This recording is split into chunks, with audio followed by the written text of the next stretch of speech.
Chopper खेल होत घट भीतर, जन्म कपासा डारा। दम दम की कोई खबरी न जाने, कोई कह न सके निर्वारा। नमस्कार दोस्तों, मैं अविनाश दास रेशनल कबीर यूट्यूब चैनल में आप सबका हार्दिक स्वागत करता हूं। साथियों, यदि आप चैनल को सब्सक्राइब नहीं किए हैं तो सब्सक्राइब जरूर करें, शेयर करके अपने सभी साथियों तक सभी ग्रुपों में पहुंचाएं, बेल आइकन को प्रेस करें, ऑल नोटिफिकेशन ऑन रखें ताकि हर नया अपडेट आप तक पहुंच सके। और साथियों, मुझे कमेंट जरूर लिखें। मैंने सदगुरु कबीर साहब की एक वाणी आप लोगों के सामने रखा है, उसका संक्षेप में अर्थ कर देता हूं दोस्तों, फिर आज के विषय पर चलेंगे। सदगुरु कबीर साहब ने कहा, चौपर खेल होत घर भीतर, जन्म का पासा डारा। दमदम की कोई खबर ही न जाने, कोई कह न सके निर्वारा। साथियों, हमारे जीवन के अंदर, हमारे मन के अंदर इस प्रकृति का चौपर खेल निरंतर हो रहा है। जब से हम जन्म लिए हैं तब से पासा डरा हुआ है। और साथियों, एक एक सांस की कोई खबर नहीं जान सकता कि एक एक सांस के अंतर में क्या हो जाए। अपने बारे में नहीं जान सकता, अपने साथियों के बारे में नहीं जान सकता, अपने इर्द गिर्द क्या हो रहा है उसके बारे में नहीं जान सकता। जो साइंटिस्ट शोध करते करते अपने जान हथेली में रख करके प्रकृति के बारीकियों की खोज करता है, वह भी खो जाता है, उसी प्रकृति में खो जाता है। इसलिए साथियों, आपने देखा होगा, एक डांसर जब डांस करता है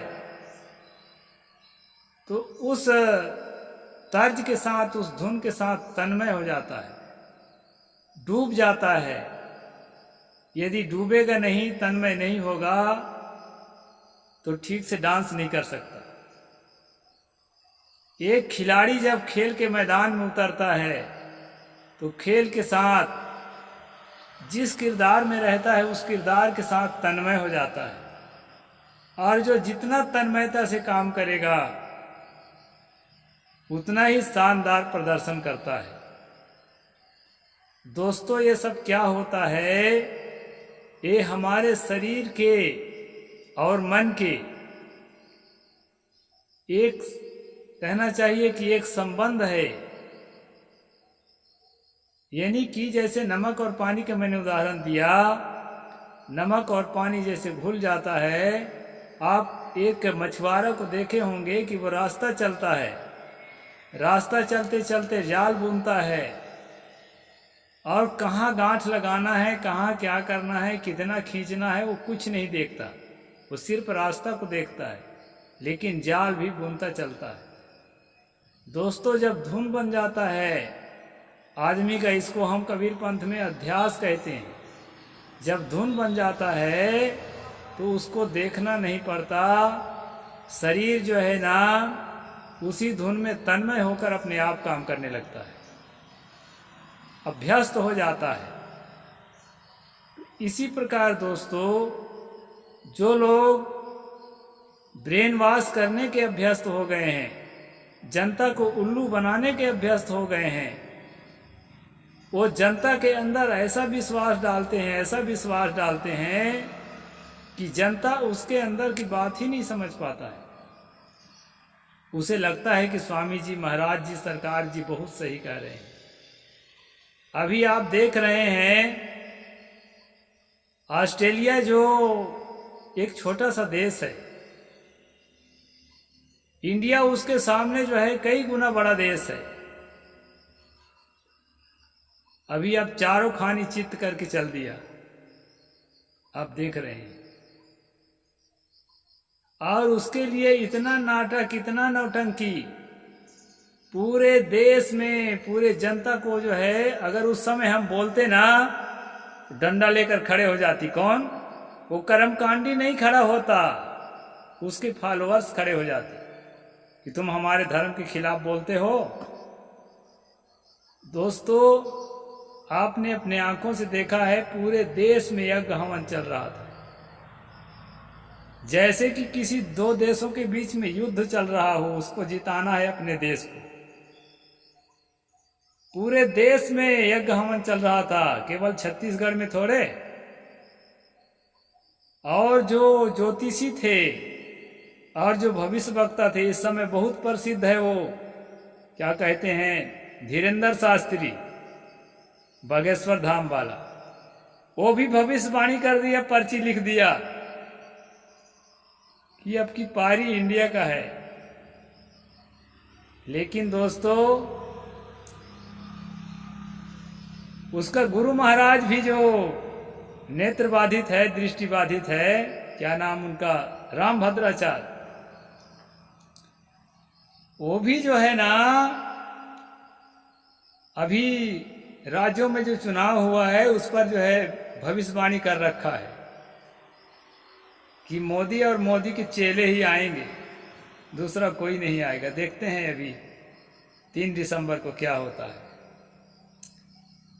और जो अंध भक्त होते हैं दोस्तों, अंध श्रद्धालु होते हैं, ये केवल जो है ना गोली चलाना, डंडा चलाना, गाली गलौज करना, इसके अलावा अपने जीवन में कुछ भी नहीं सीखे, यही इनका धर्म है। मैं भी कह रहा था कि मन जब तल्लीन हो जाता है, नमक पानी की तरह घुल जाता है, तो उसको कुछ भी नहीं सूझता, उसको वही सूझता है जिसमें वो घुला हुआ होता है। बछड़े को देखे होंगे आप, कैसे जो है वो उछलता है, कूदता है, बछड़ा बछिया बचपन में। साथियों, उसके अंदर ऑक्सीटोसिन, सीरोटोनिन, एंडोर्फिन, डोपामिन, ये जो हार्मोन्स है ना मस्तिष्क के, इसका स्राव जब ज्यादा होता है तो हमारे न्यूरॉन्स में खुशियां फीलिंग होती हैं। हमारा इमोशन जो है आनंद वाला इमोशन क्रिएट होता है। ये वैज्ञानिक है, फैक्ट है। इसी प्रकार खिलाड़ी जब मगन रहता है तो मगन होके खेलता है, उसका ये उद्देश्य नहीं रहता है कि आगे क्या होगा।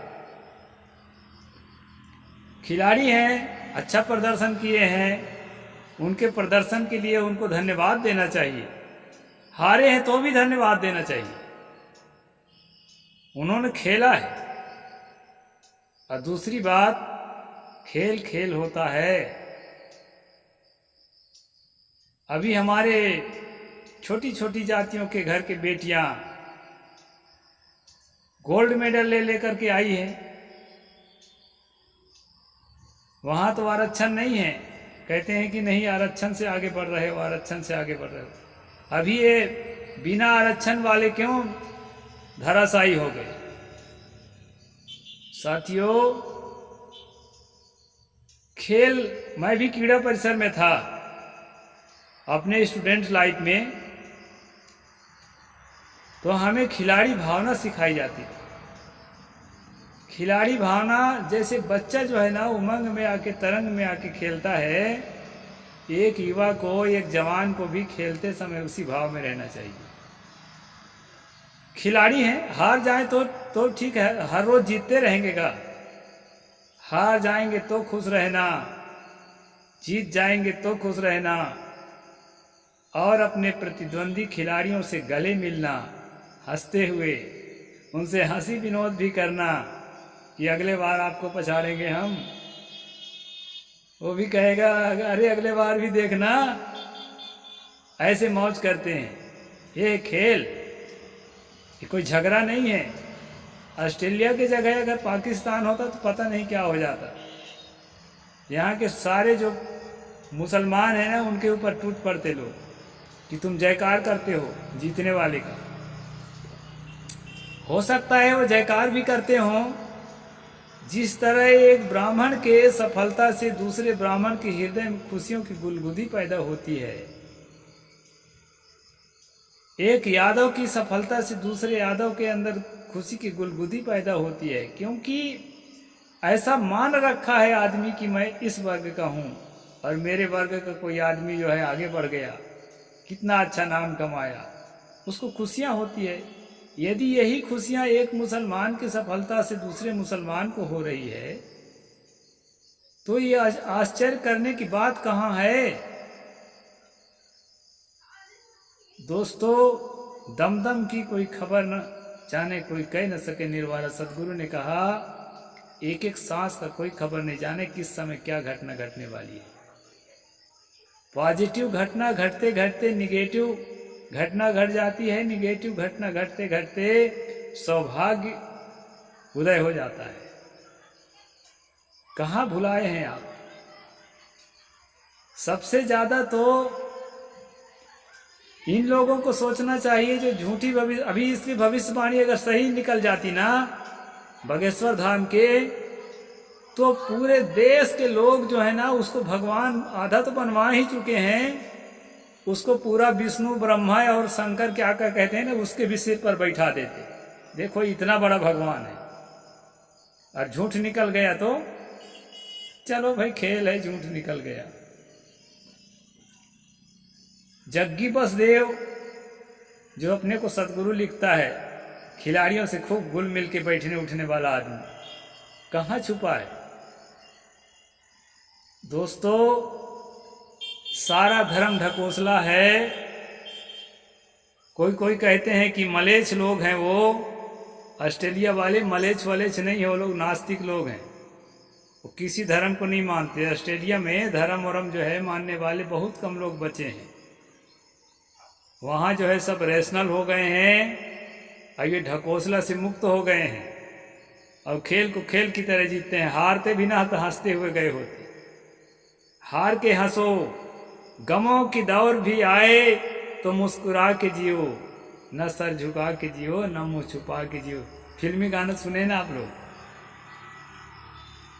लेकिन पोल तो खुल ही गया है यज्ञ हवन करने वालों का और बागेश्वर बाबा की भविष्यवाणी का और ये ज्योतिषियों के पत्र पंचांग का पोल तो खुल ही गया।